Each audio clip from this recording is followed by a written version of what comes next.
Bonjour maman. Bonjour maman. Je s'appelle Nathalie Nayo. En tout cas, merci beaucoup. Naoni kala ndo leka na okipenze mozemba kitoko.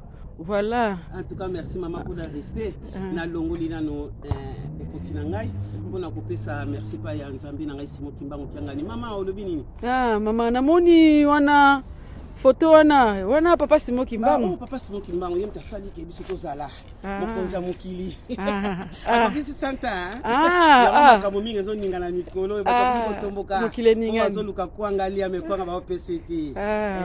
Mais namoni oza na titi moko mama ne toza monter ne toza na kanda voilà par rapport à ba souffle problème maman. Oui maman, en tout cas biso ba mama Kimbangi c'est na mokili mobimba.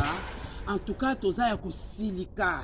Toza ya kosilika mama. Bobi tino na siliki to. Osiliki nini mama? Tosiliki parce que soit disant moto moko boye comme on a bokechu afingi Nzambe na biso Simo Kimbangu kiangani. Mama teli mama. En tout cas to sepeli na ngoti ya ngoti na moninga yi mama na yipo na kopesa message na ba mama nyuso ya mokili mobimba parce que biso na kati ya lingomba na biso soligo ezali ete otumboli papa otumboli ba mama yonga yi mama na yina kosika pona kopesa message et pa ya ndeko na biso bokechu un congolais afingi Nzambe na biso afingi oyo azali pe ya kozala ngona iko pesa message na yoki mawape pasi parce que ça li momate oyo biso ba congolais to iko tia lisusu musapine sika wana et comme était moment obiso ba congolais photo tia matoi na biso ke kamba elobi nini kasi ndeko ke ina kobunga parce que ndeko wana ye musala ezalaka yango wana mais na yoki ma parce que a touché Nzambe nde na monike ezali mawa akozana kimia te abanda kotambola na molimo ya Nzambe atombola ki na ebite so ekozalela na ndenge yango biso ba mama lokola tobotaka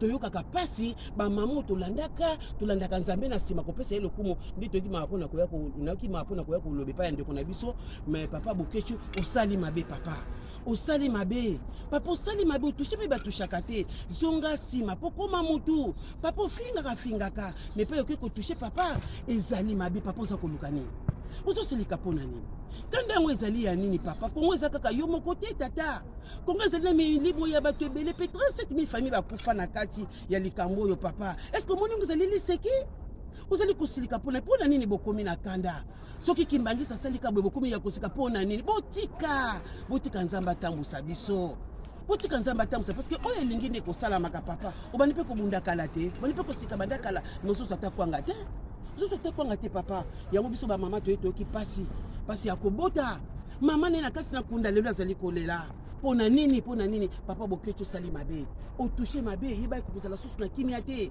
olobi likambo moko na yoki yo lobi ete oyo azali kolo na yo nani merci beaucoup ma kianga ni mokolo pe matata zo ndima toko ndima yango zela na yaki na beki pona la kisayo beki nde tikali nango la kisayo beki webi tina beki suke za nini nazo mona pa nini yo kokomela mais pas zo sala biso parce que mama oyo azali na kati na ndako akuzwa lisusu pasi po yo kokota na pasi papa bokechu zonga sima pozonga moto luka moyen o luka ba conseiller okende na kamba parce que yo kokende kamba papa bokechu biso ba mama ne so mokima to sepelite ba mama ne se pa yo zali kolala te likambo comme na 2021 oye koya eya parce que biso ba Kimbangi c'est tout stop na mokili to kotamsa mokili biso moko yango na eko pesa monsieur papa bokechu biso tozali ana kati ya Belgique to kotika yo te vendredi na 15h15 minutes ba Kimbangi akabola nzo to molimo o mona biso ba mama liboso porte na yo kimia okozwa te papa kimezala na yo ya Kimbangu mais ye moko ayebi suki ndeni to soko tika na maboko na ye biso ba mama to sepete ba mama kimezala bino kaka mabonde ni to solo na ba téléphone